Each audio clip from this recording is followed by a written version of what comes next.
Olá, Breno. O Gabriel Cardoso está em viagem e eu vou aproveitar esse fim de semana para verificar o que você produziu no seu exercício E8 aqui no curso de Spider Projects SPP. Dentro da proposta do trabalho de correção, todos os tutores eles seguem, inclusive eu, um conjunto de critérios de avaliação. Esses critérios permitem que todos os tutores corrijam da mesma maneira o mesmo conteúdo, pelo menos o conteúdo demandado.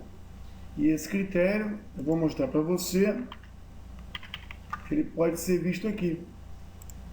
Existe trabalho conceitual, ação na ferramenta, existe ação na ferramenta, existe objetivo final da unidade do exercício 8.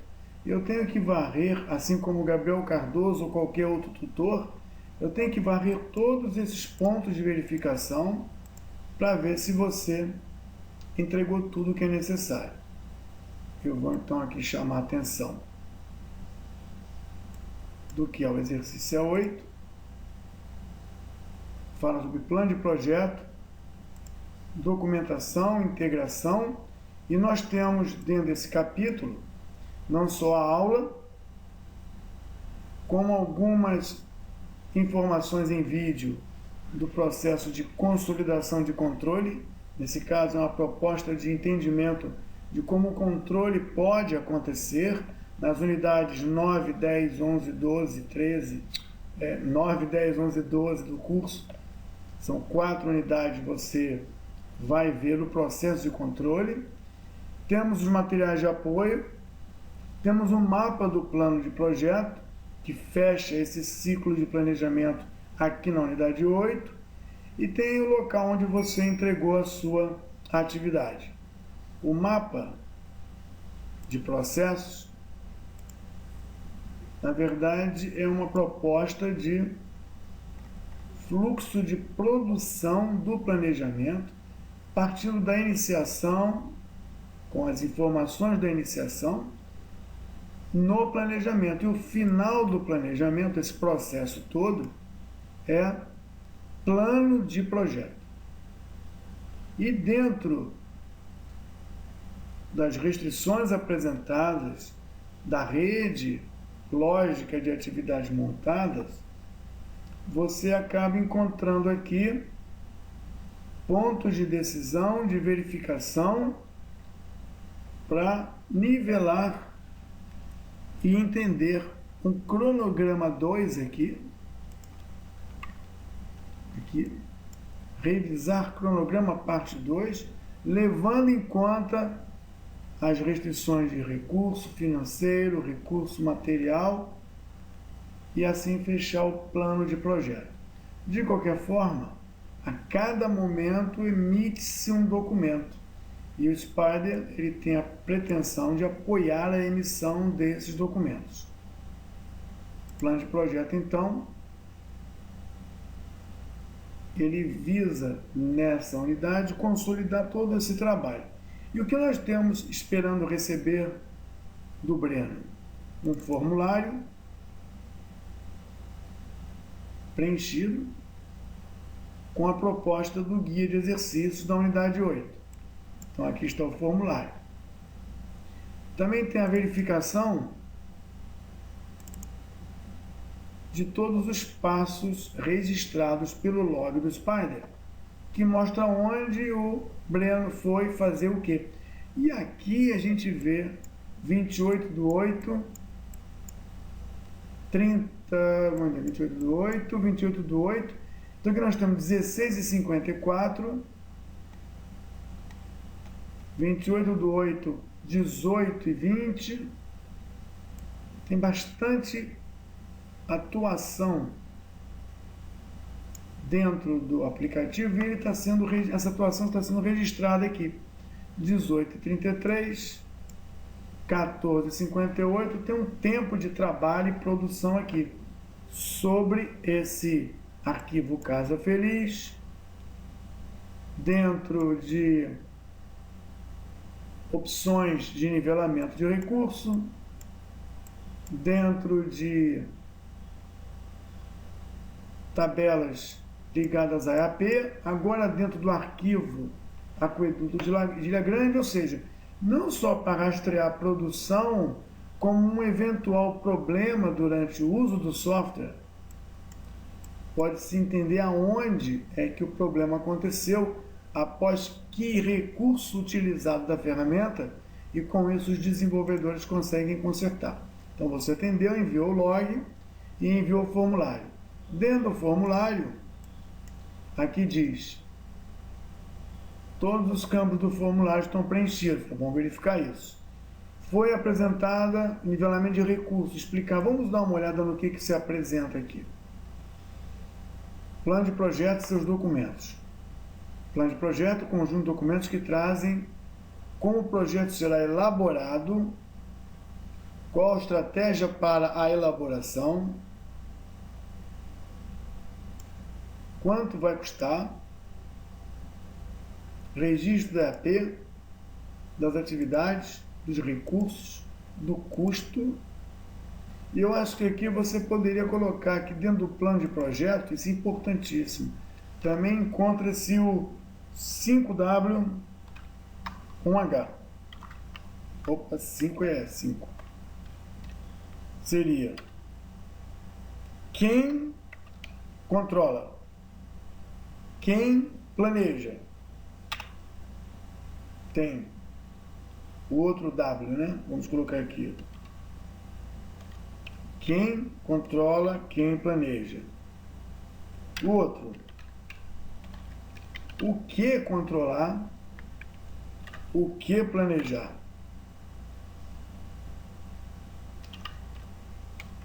O quando.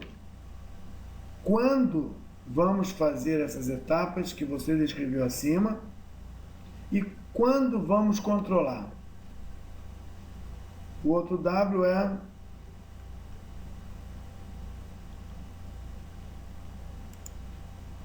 por que controlar, por que planejar. E peguei uma colinha aqui.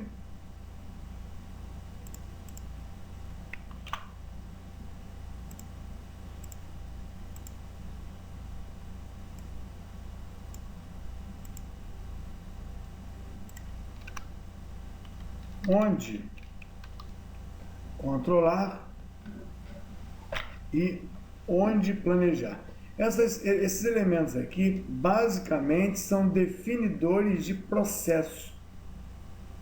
E o processo de planejamento não é o único processo que nós temos no nosso plano de projeto. Temos que explicar quem, o que, quando, porquê, onde vamos fazer o planejamento. E o mais importante é o como vamos fazer isso. E talvez seja a parte mais importante do controle. Como vamos controlar? Então, no plano de projeto, embora se fale e dê-se muita ênfase à parte de EAP, atividades, rede, recursos, custos, fluxo de grana, fluxo de desembolso, financiamento, negligencia-se muitas vezes o como controlar, quem vai controlar, quando é a periodicidade de controle, esses elementos aqui que definem processo. E o processo de controle realmente é aquele que deve garantir o sucesso do projeto. Garantir porque o planejamento estabelecido dá uma diretriz, uma linha de base. E é o controle quem vai permanentemente levar a equipe de comando a traçar rumos de correção, prever ações de correção ou prevenção que venham a trazer o projeto de volta a essa diretriz, essa linha de base.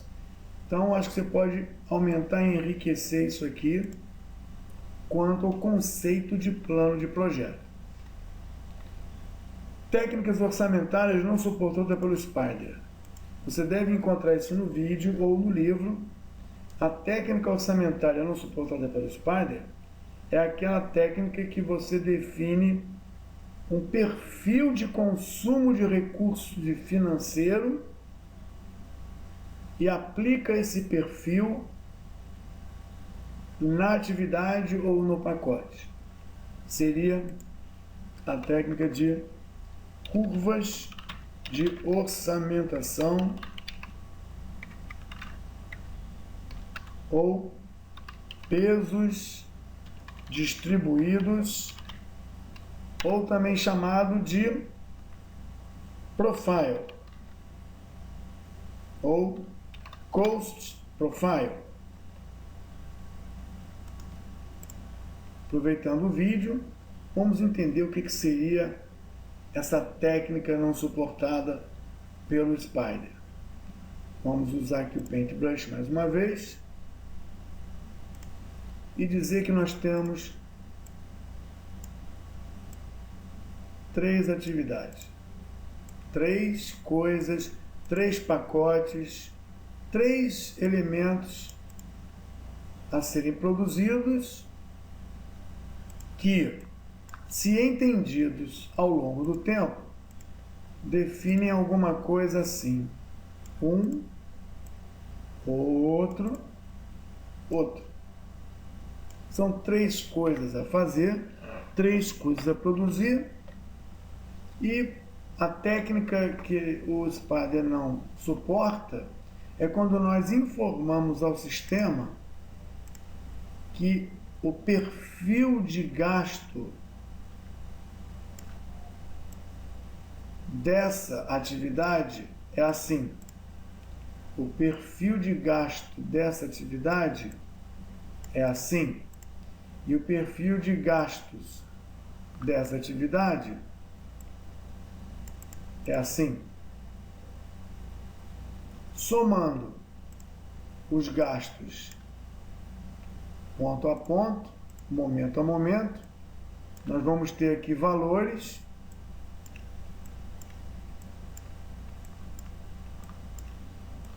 que seriam alguma coisa assim. Esse mais esse, enquanto esse cai, esse sobe, teríamos alguma coisa que não continua, por outro lado, estabiliza.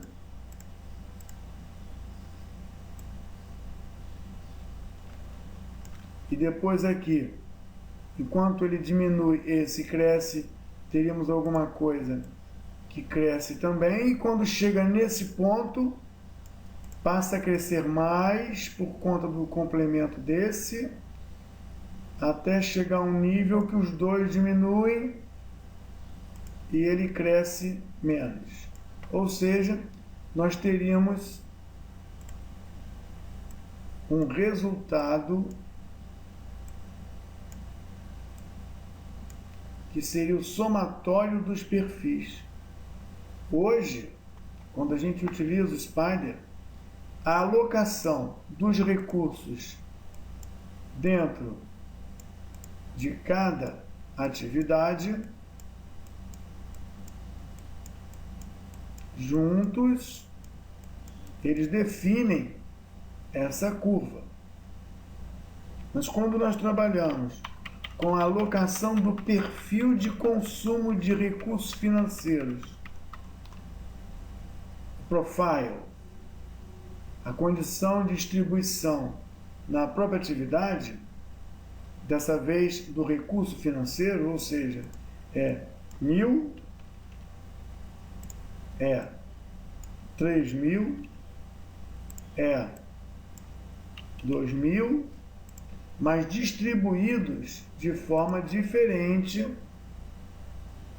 da composição das partes menores. Se nós distribuíssemos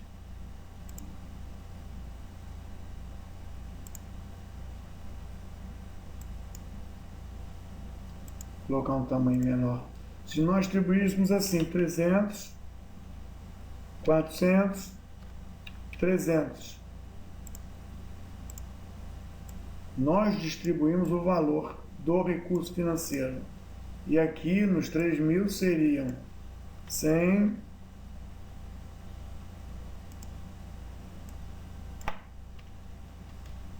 200, dá 300. 300 mais quanto? 700. Chegamos a 700, 1.300. 2.000.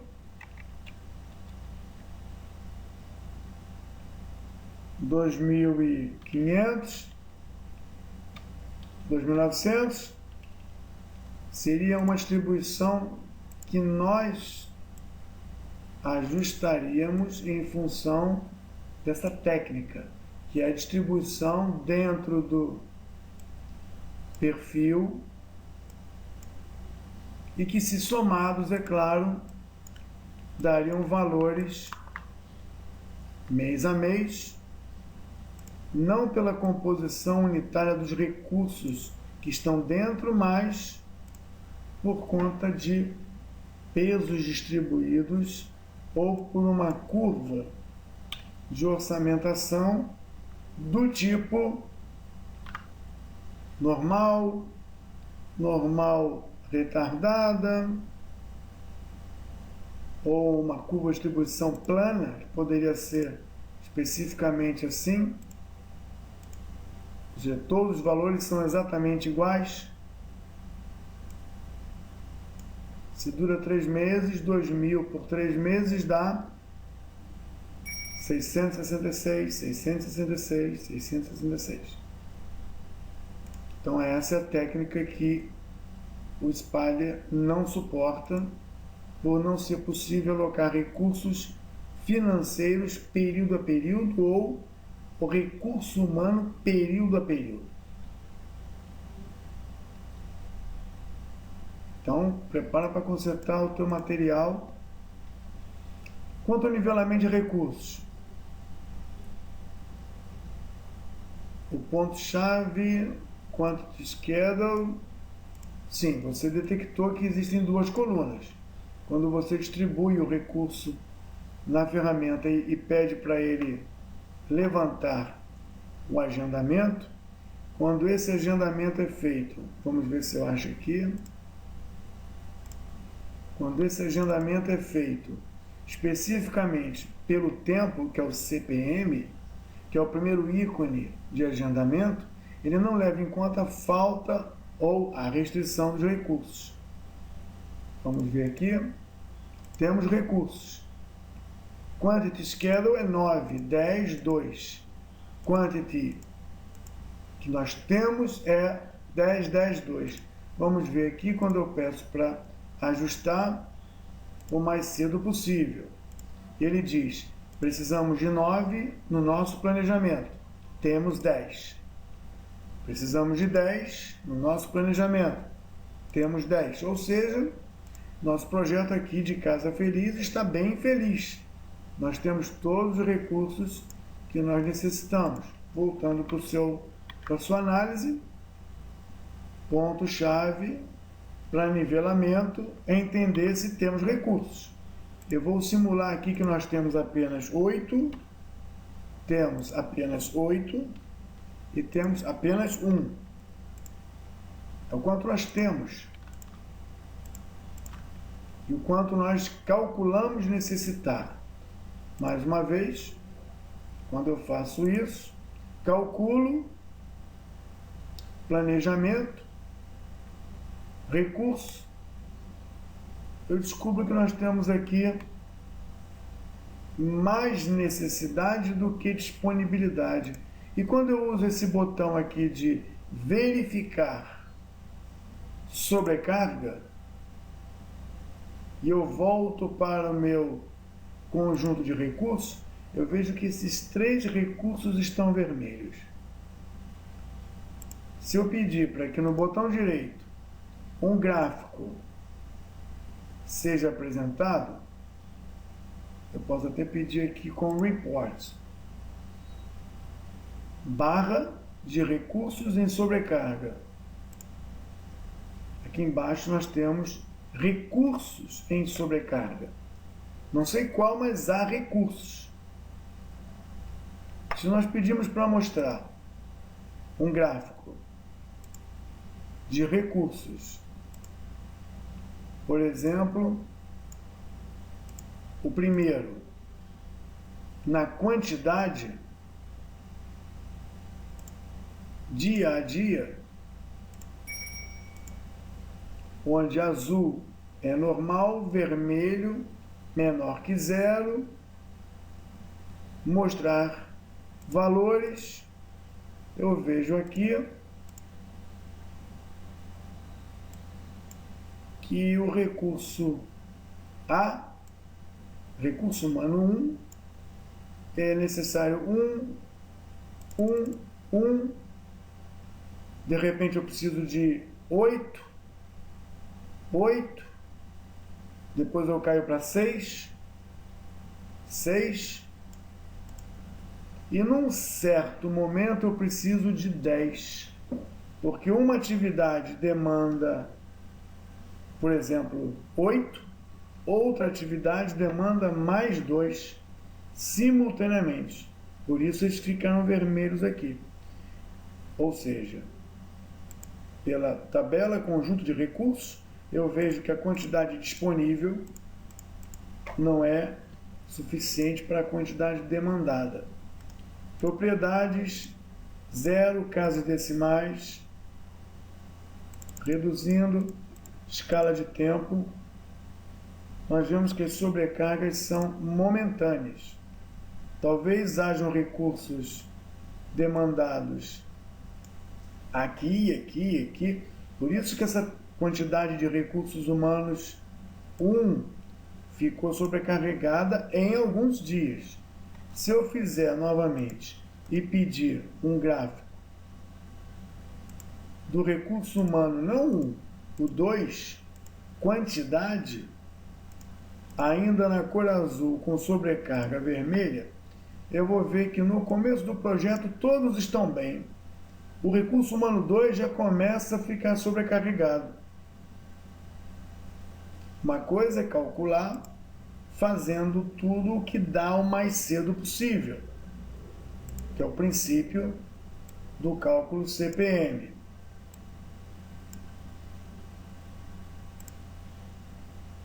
Aqui eu vou colocar também 0 casas.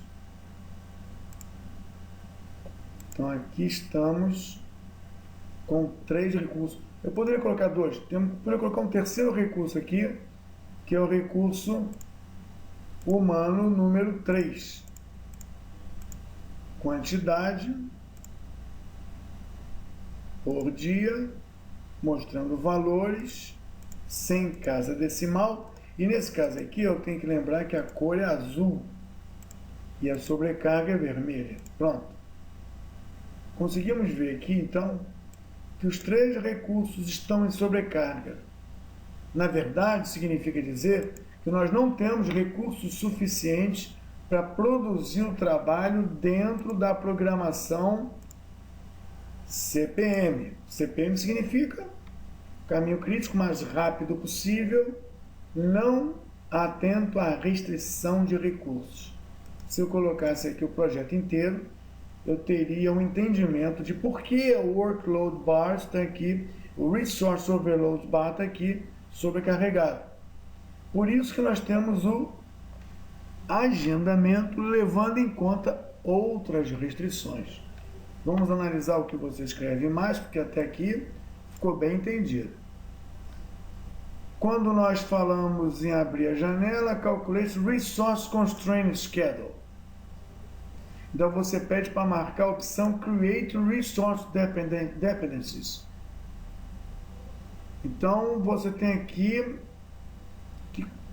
como mostrar a dependência de uma atividade em relação à outra por conta de um elemento gráfico.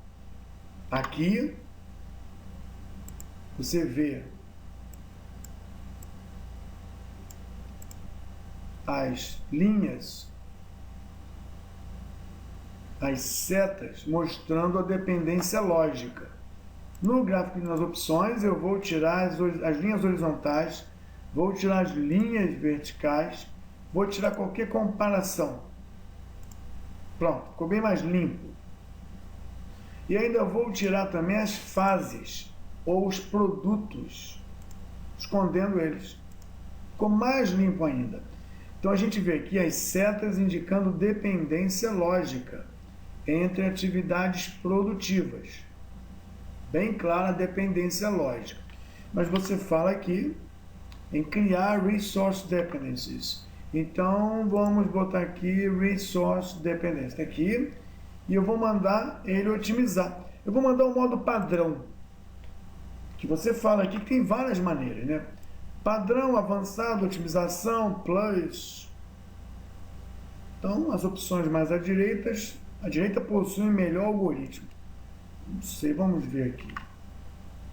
Vamos pegar um padrão aqui e quando eu mandar ele não vai se restringir apenas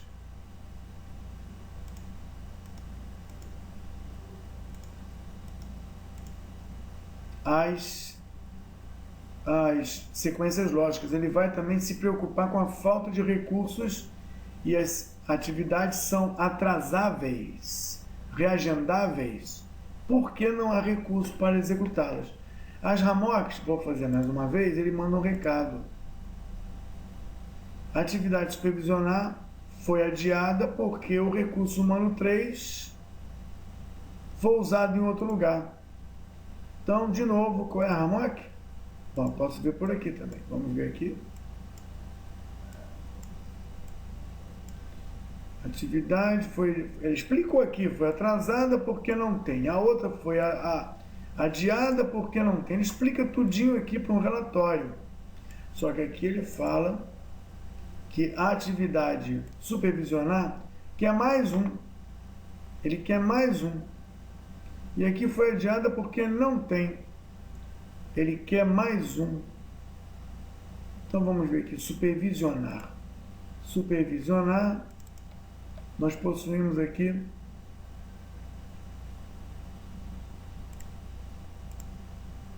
dois.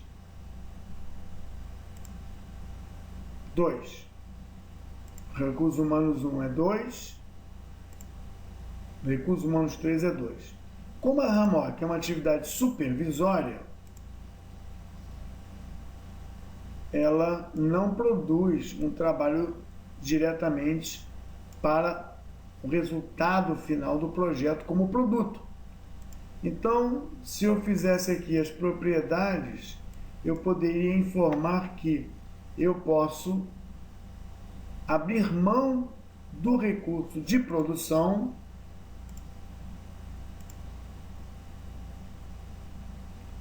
eu aceito ter ninguém, e aqui recurso humano 3, eu aceito ter ninguém, porque eu dou prioridade à produção. Então, se houver disputa de recursos entre supervisão e produção, eu estou declarando aqui que a supervisão abre mão ou desse ou desse. No controle de qualidade, ela abre mão também. No outra atividade RAMOC, temos planejar, convocar, só temos duas RAMOCs. Vou pedir para rodar de novo, reprogramar a vida dos recursos, e ele disse, ó, as coisas estão adiadas por falta de recurso. E aqui eu posso ver que quando não tem, o recurso some. Vou pedir detalhamento. Details. Aqui.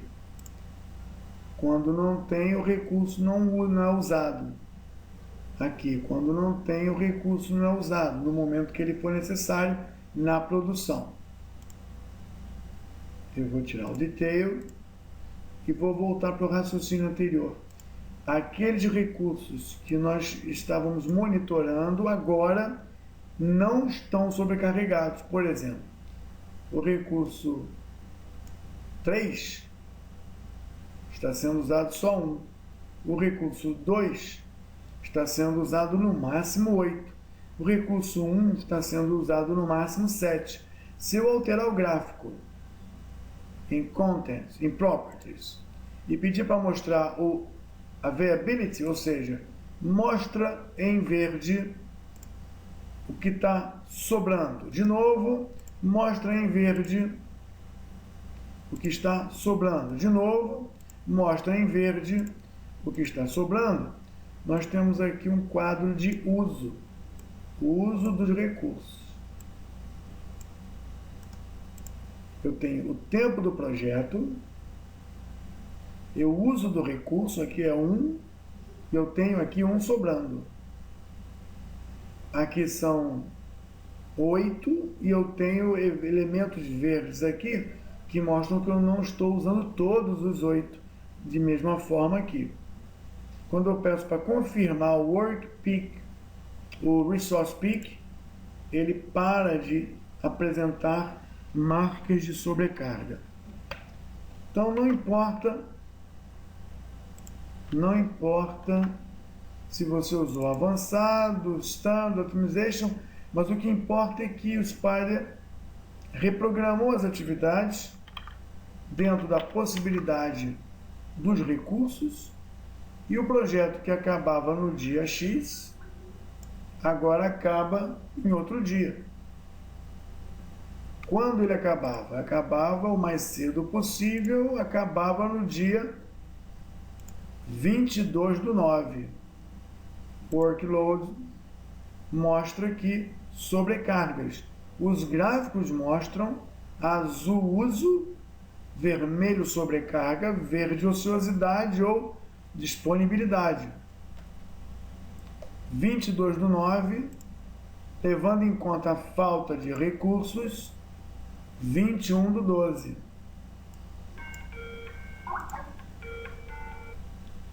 O que significa dizer 22/9 para 21/12 é uma mudança radical de promessa, de proposta para clientes, para stakeholders envolvidos. A diferença é que esse cronograma, essa programação de trabalho aqui na tela é execuível, a outra não é. Vamos tentar fazer o agendamento pelo modo avançado. 21/12 passa para 10/12. O modo avançado, ele leva em consideração outras informações do sistema, outras informações do cadastro de recursos, custos,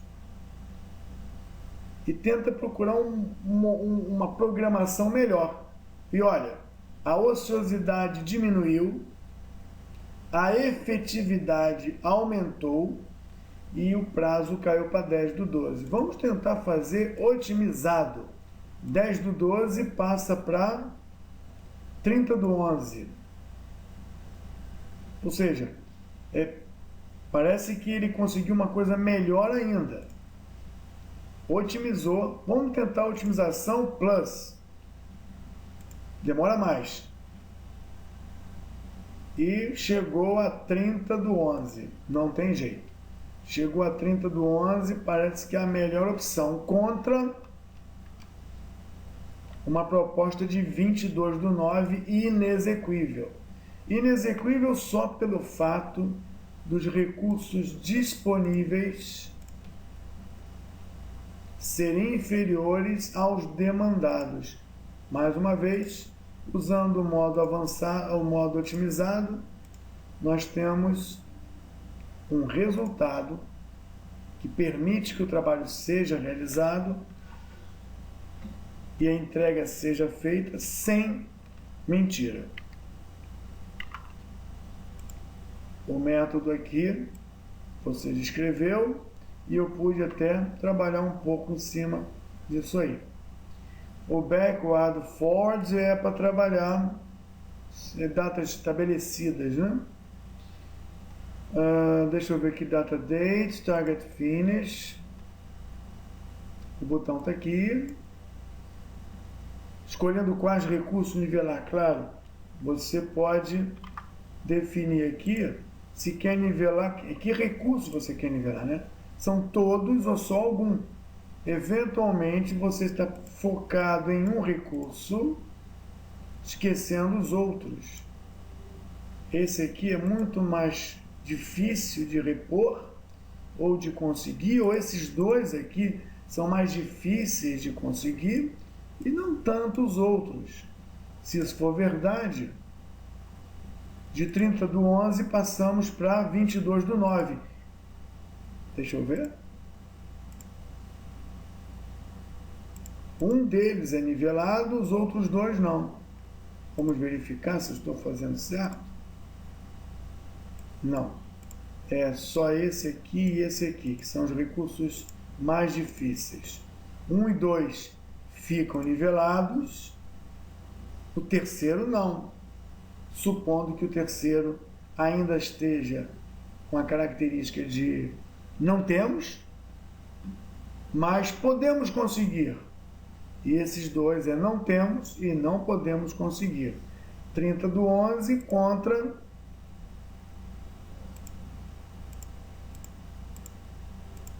o antigo 30 do 11, ou seja, dá para nivelar todos eles sem prejuízo do prazo original. Breno, então até aqui você está entendendo esse nivelamento. O nivelamento é feito, é claro, toda vez que você calcula alguma coisa, você precisa, após o nivelamento, pedir para calcular valores de dinheiro, né? Porque no Spider, ele calcula as coisas na medida da necessidade. Ele não atualiza tudo automaticamente. Pronto. Aplicação e nivelamento, vamos falar na parte 2 desse exercício, da correção desse exercício. Olá, Breno, prosseguindo a avaliação do seu exercício A8 do curso de Spider Project SPP. Na parte 2 agora, acho que é a última parte, a gente verifica que no seu formulário você não preencheu aqui a aplicação de nivelamento de recursos. Ou seja, seria como é que você entende a aplicação do nivelamento de recursos, quais são as vantagens, objetivos, isso previsto no exercício E8. Dá uma olhada no guia, verifica exatamente qual é a proposta de resposta e se essa resposta está dentro do material impresso ou das aulas gravadas. Aqui nós temos fixar o conhecimento sobre nivelamento de recurso aplicando na ferramenta. E agora, sem telefone, conhecimento do nivelamento de recursos. Parece que você andou fazendo nivelamento, verificou que a linha de base aqui marcada na cor mais clara, essa cor aqui meio amarelada, ela permaneceu no lugar e o nivelamento de recursos fez com que todos os recursos, as atividades, fossem reprogramadas, dando um deslocamento aqui. A Resource Workload Bar também está sem apresentação de nenhuma sobrecarga. Deixa eu ver. Parece que já tinha alguma coisa assim. Gráfico de balanço. É outro ponto que a unidade 8 aborda. E aí você colocou aqui alguns campos para que o gráfico de balanço pudesse ser desenhado. Vamos dar uma olhada aqui no que você fez na versão da ferramenta, pela versão da proposta do exercício, e vamos ver hoje como é que a ferramenta está, o que ela evoluiu no gráfico de balanço, para comparar se ainda há necessidade de nós criarmos elementos para apoiar o gráfico de balanço, o desenho do gráfico de balanço. Eu estou com o seu arquivo aqui aberto, do gráfico de balanço, e aqui você colocou o ponto de chegada, isso parece ser, pelas propriedades, um campo livre, chamado C, o outro aqui é um campo livre chamado B, mas atualmente, com a versão mais nova do Spider, versão 48, em breve teremos a versão 49 e 50. Você tem alguns campos interessantes aqui, chamado, vamos ver aqui, Finish Location. E temos o Start Location. Você não viu isso na aula gravada, não viu isso no material impresso, porque houve uma evolução na ferramenta e você não precisa mais, não que seja proibido, não que não seja errado, mas você não precisa mais criar campos de referência. Lembra que quando você vai para o Time Location,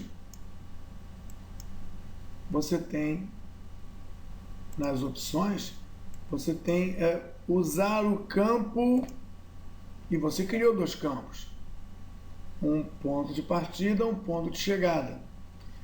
Isso é uma coisa importante chamar a atenção, porque o Time Location está ligado ao Location. Location está ligado à posição. Aqui você fez o ajuste, identificou o ponto de partida e ponto de chegada, mas essa informação, Ctrl C, poderia já ser colocada no campo preparado para isso. Talvez a quantidade de usuários que tenham reclamado de ter que criar sempre campos livres para isso, levou a eles a colocar já o Start Location e o Finish Location, que é a mesma coisa, que você escolher essas referências. 0 a 500, 500 a 1200. Então aqui nós temos trechos. Isso me dá a impressão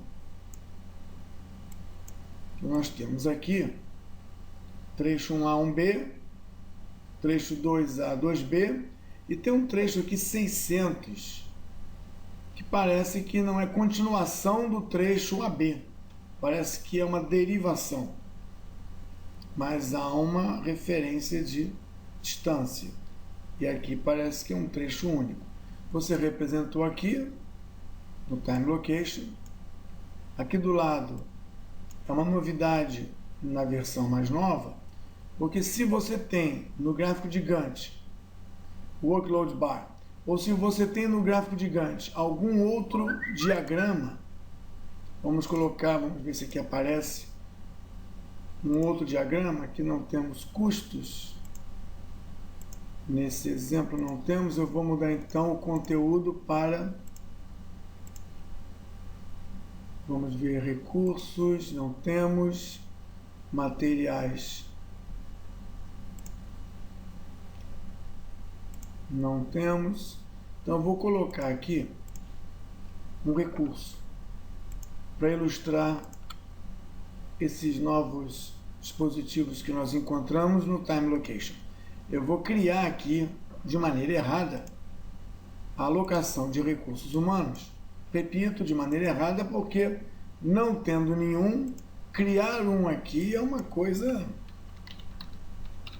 bem aleatória.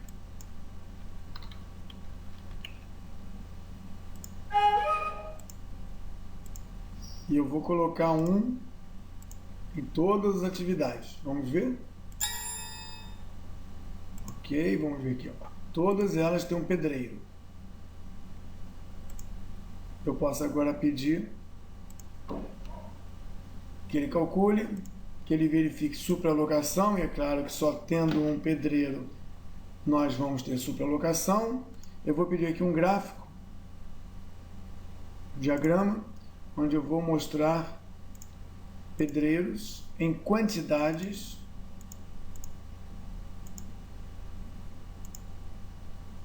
mês a mês. E aqui nós temos mês a mês um pedreiro, mas sendo solicitado simultaneamente 3 pedreiros. E eu fiz isso para mostrar que quando nós voltamos para o gráfico tempo-caminho, além do Resource Workload Bar, nós temos também aqui a demonstração dos gráficos de recurso ao longo do tempo, é claro, no eixo vertical.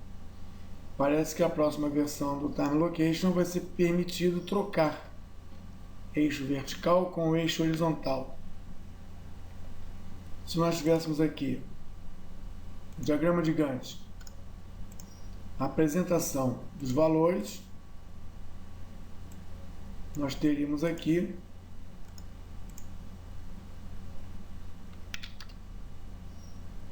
a apresentação dos valores, sendo que, nesse caso, os valores deveriam aparecer aqui.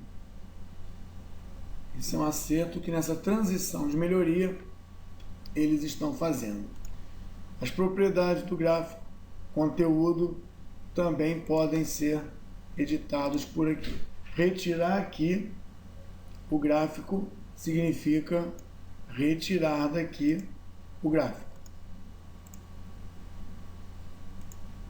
Então, time location aqui, agora possui gráficos, e interessante é que aqui você tem, por enquanto, as programações.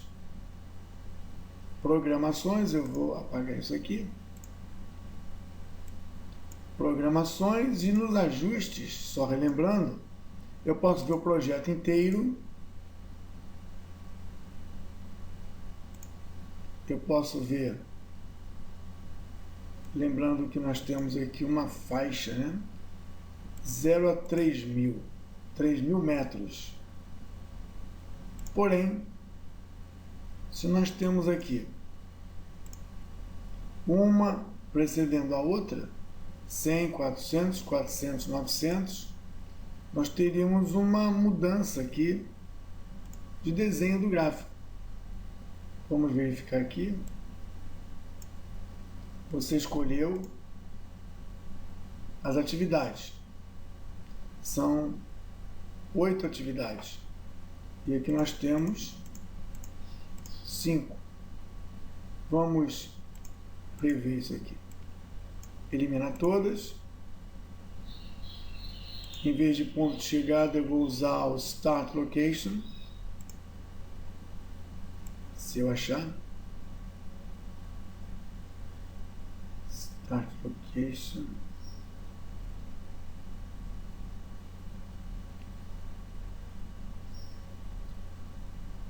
Start, Finish, Scale.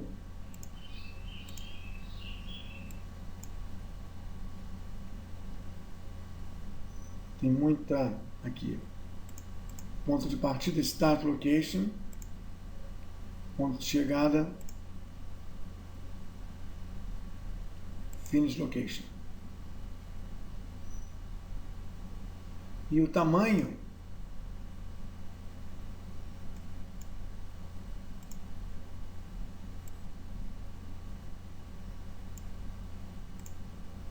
colocar os nomes aqui.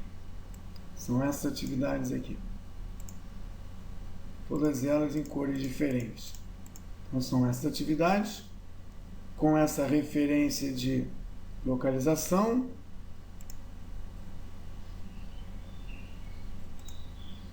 Projeto inteiro. E aqui eu vou reduzir isso para 1.500. Parece que a maior distância que nós temos é 1.100, 1.200. Eu vou colocar 1.200, otimizando assim o uso do espaço. Aqui. Temos aqui um zoom que mostra essa atividade nessa cor, seguida dessa azul. Atividade nessa cor, trecho A da parte 2, seguido da azul, trecho B da parte 2. Aqui nós temos um rosa mais claro com amarelo. E aqui nós temos o trecho A, B e o C sozinho. O C, vou deixar para o fim. A, B, C. Vamos ver aqui. A, B e o C sozinho. E o time location parece estar igual, deixa eu ver. Start location aqui 100. Aparentemente está igual. Então nós teríamos aqui A e B, sendo que o A termina com quantos metros? Trecho 2. 400 e o outro vai até 900. 400 e o outro vai até 900. Já o trecho 3A e 3B, 3A 150. Olha só, Breno, não pode partir de 150 até 950. Fica estranho isso, a menos que seja uma derivação dos outros trechos. Porque o trecho total mede, por exemplo, 800 metros. Então ele vai de 0 a 800 metros.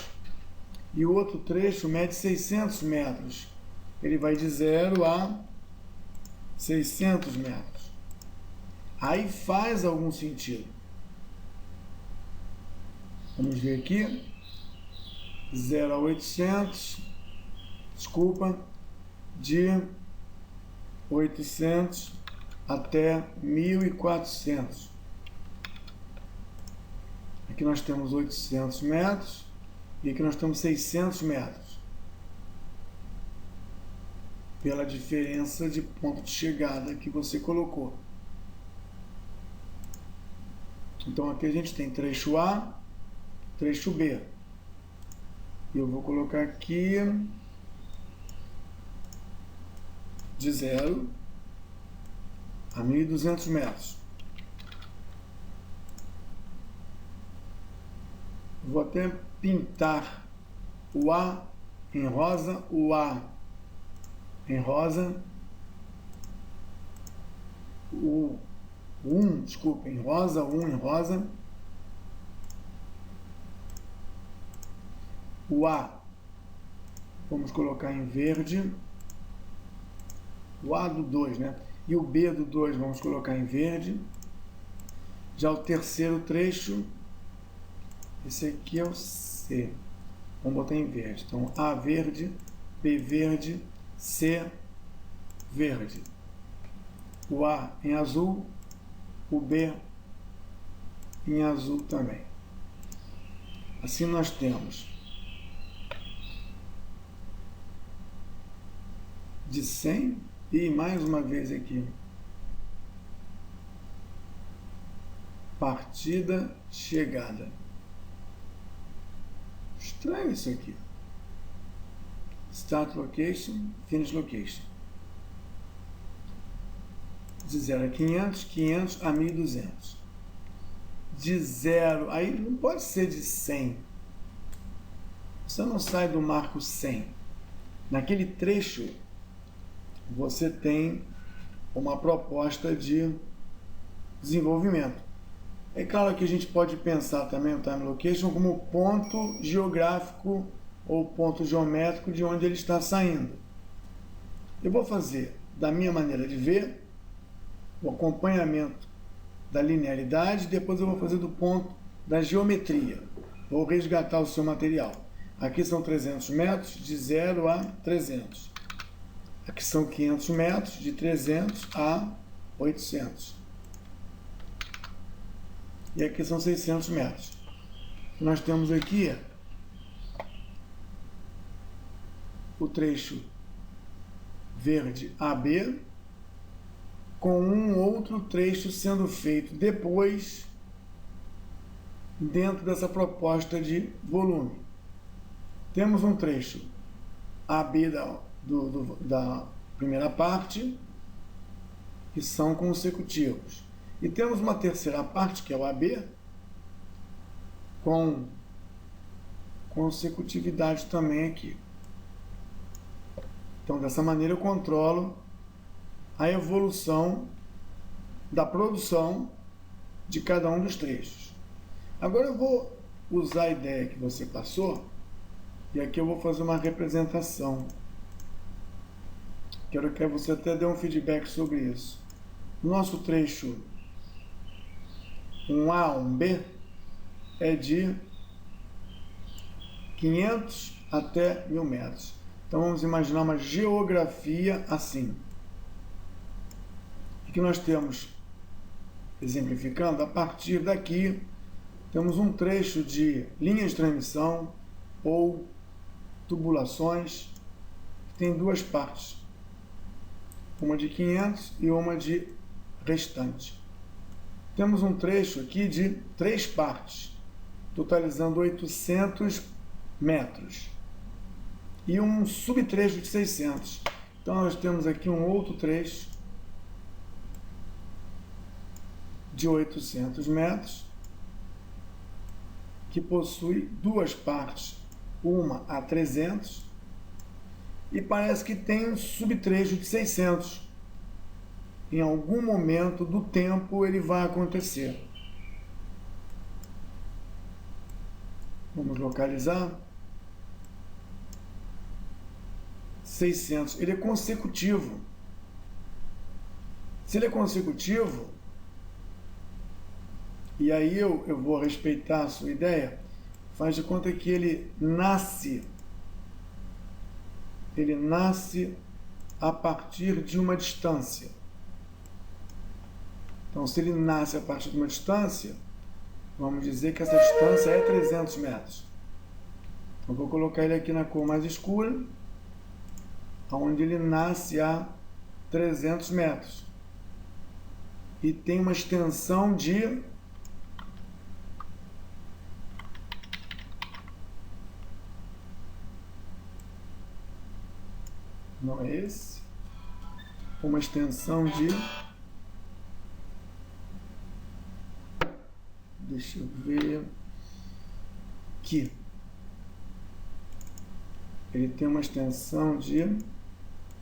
600 metros.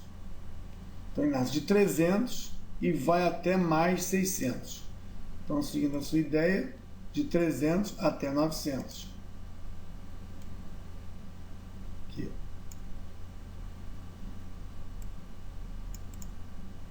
E temos um terceiro trecho.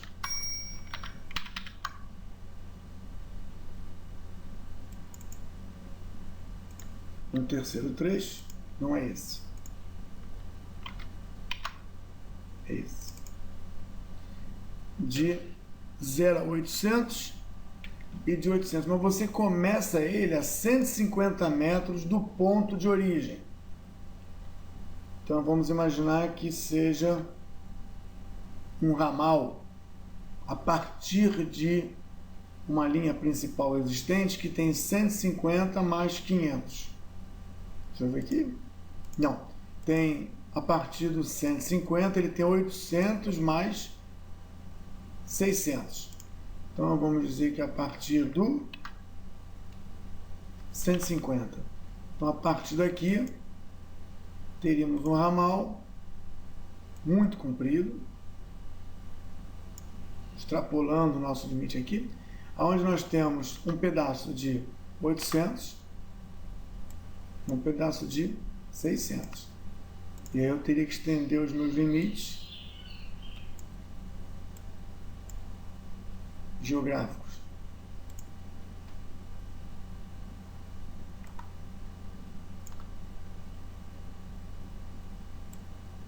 Para tentar representar.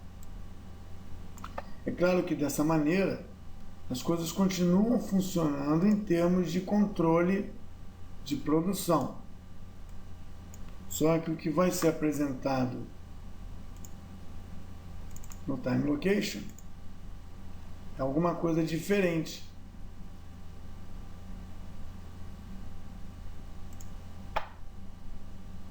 Estamos com os trechos aqui, ABC, aqui. Tamanho todo, projeto todo. Como é que a construção se daria? A linha de base pontilhada mostra que a gente está com 3 trechos em andamento. De repente, você vê aparecer aqui com 0, mas eu tenho que ajustar aqui o que você pediu, né? Eu tenho que colocar aqui a partir do nascimento. A partir do nascimento que você tinha colocado é 150 até 950. Eu tinha que fazer o serviço completo. 950. E depois de um outro trecho estranho de 500 a 1100. Aí nesse caso seria de 950 mais 600 daria 1.550. Não esse que você botou aqui. Aqui no nosso caso tem uma linearidade e esse aqui nasce a partir do 300 e vai até a posição geográfica 900, como uma derivação.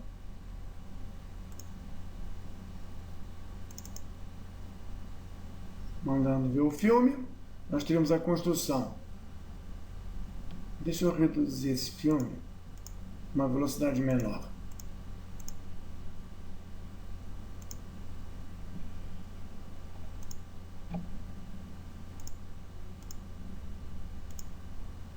Vamos lá. Nós temos trechos sendo construídos.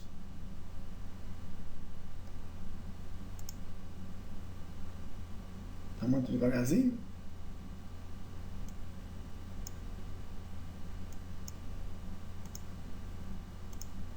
Vamos ver. Está muito devagarzinho. É um dia. Pronto. Os trechos vão sendo construídos.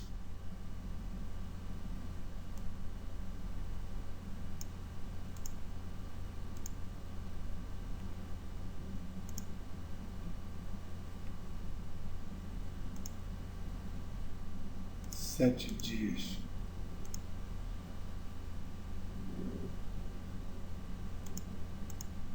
E aqui você tem três coisas em andamento, sendo que nós temos a partir de uma posição que já foi construída. Vamos ver aqui. Nós estamos construindo o preto, o azul e começa o vermelho quando já tiver uma parte do azul, geograficamente falando. Então, no espaço, nós temos isso aqui. Mas lembrando que isso é um espaço linear, isso foi criado por desenvolvimento de controles de produção.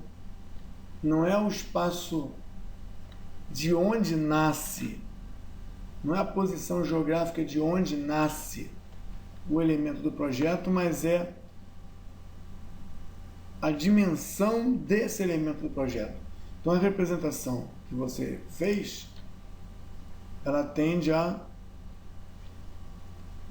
permitir o controle, mas o desenho que aparece nessa faixa de tamanho, essa faixa de dimensional aqui, ela fica um pouco irreal. Você não tem aqui o desenho da rede como foi feito aqui. Não significa que o time location seja realizado aqui em cima do desenho geográfico. Alguns até fazem esse acompanhamento da seguinte maneira: dado um desenho, dado uma dimensão conhecida, período a período eu coloco aqui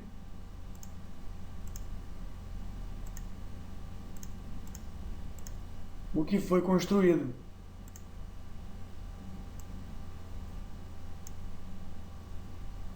E se ele se desviar da proposta, eu coloco assim. Não porque ele vai ficar mais comprido ou vai mudar de direção, para poder entender o quanto eu estou desviando da proposta original. Mas é muito comum colocar assim, ó. Primeira medição, segunda medição, terceira medição, e você vê o sistema se completar ao longo do tempo na direção do término. Mas você vê o volume a ser completado, você não vê a produtividade. Então você pode até ter um previsto real. Era previsto nós estarmos aqui,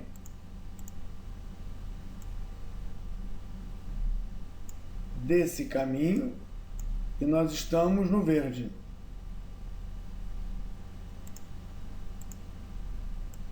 desse caminho. Era previsto nós estarmos aqui, desse caminho, e nós estamos aqui, desse caminho. Então, no desenho geográfico, a gente pode representar assim. Aí no Time Location, a proposta é que você veja a diferença do previsto real, que eu vou tentar simular aqui. Então, mais uma vez, eu vou voltar ao Start Location, Finish Location, da maneira 0,500, 500, 1.200 são os trechos a serem construídos. 0,300, 300, 800 e 0 a 600 a ser construído. E aqui nesse caso a gente vê a continuidade da produção. Aqui a gente vê um outro trecho sendo construído. Um ramal, uma derivação. Aqui de 0 a 800 e de 800 a 600, justamente, 800 a 1400, justamente dando ideia de continuidade de produção. Aqui, embora seja uma produção principal e um ramal secundário no meu exemplo, esse ramal secundário vai ser feito depois desse construído. Ele poderia ser feito a partir da conclusão do ponto de derivação. Aqui no planejamento foi colocado depois.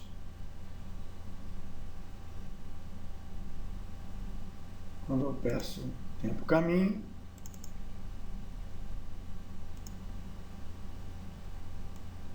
trecho cor-de-rosa, trecho verde, trecho azul e saída, chegada.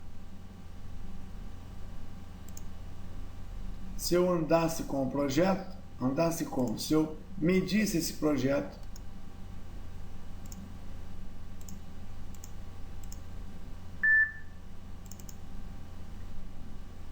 quatro do 10, 5 é maio 2010. Temos aqui algumas coisas a serem cumpridas. Eu vou informar que nem tudo foi cumprido.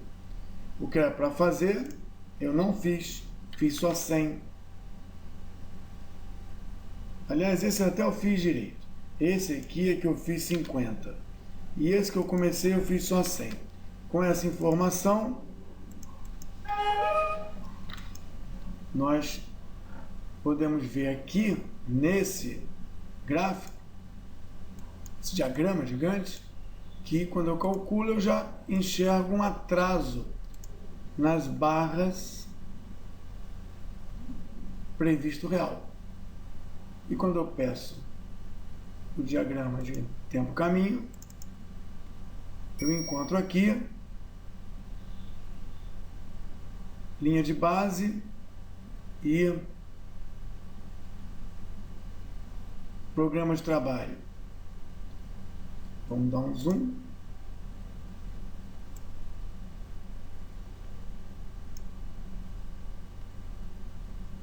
Aqui nós temos uma interrupção. Aqui nós temos um desvio. O pontilhado e o realizado ou planejado. Antes dessa linha aqui, é realizado. Após essa linha aqui, que é a linha do status, é o projetado. A projeção já mostra aqui um atraso de início e fim. E nesse caso aqui, eu vou até tirar uma cópia para mostrar. Nesse caso aqui, o que nós temos é, em vermelho, planejado,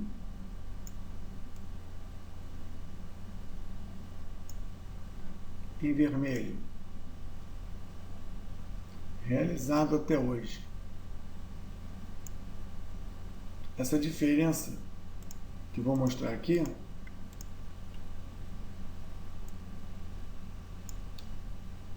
é a perda de produção. O ponto de medição, 100 metros, 90 metros, ele está mais tarde do que ele deveria estar no planejamento. Então aqui nós temos planejamento, realidade. É o mesmo ponto vertical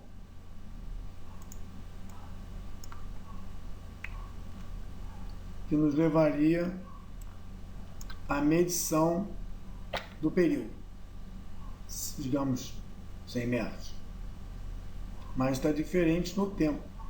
E aí é que nós temos uma nova projeção, não mais a projeção pontilhado verde, mas agora, que é a linha de base, mas agora uma programação diferente. Então, esse ângulo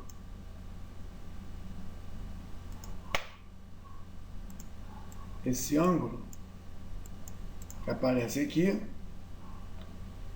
mostra o quanto a produtividade caiu ou avançou, dependendo de realmente aonde está o ponto aqui no caminho, se considerado o tempo. Gráfico tempo, caminho. Breno, voltando para o seu formulário, você ouviu eu falar sobre ponto de chegada, ponto de partida, ouviu eu comentar sobre medição da quantidade linear da atividade que está sendo desenvolvida, ouviu eu falar da geometria dos componentes do projeto. Preciso que você agora coloque alguma coisa nesse seu trabalho, falando por que você escolheu esses pontos de chegada e partida,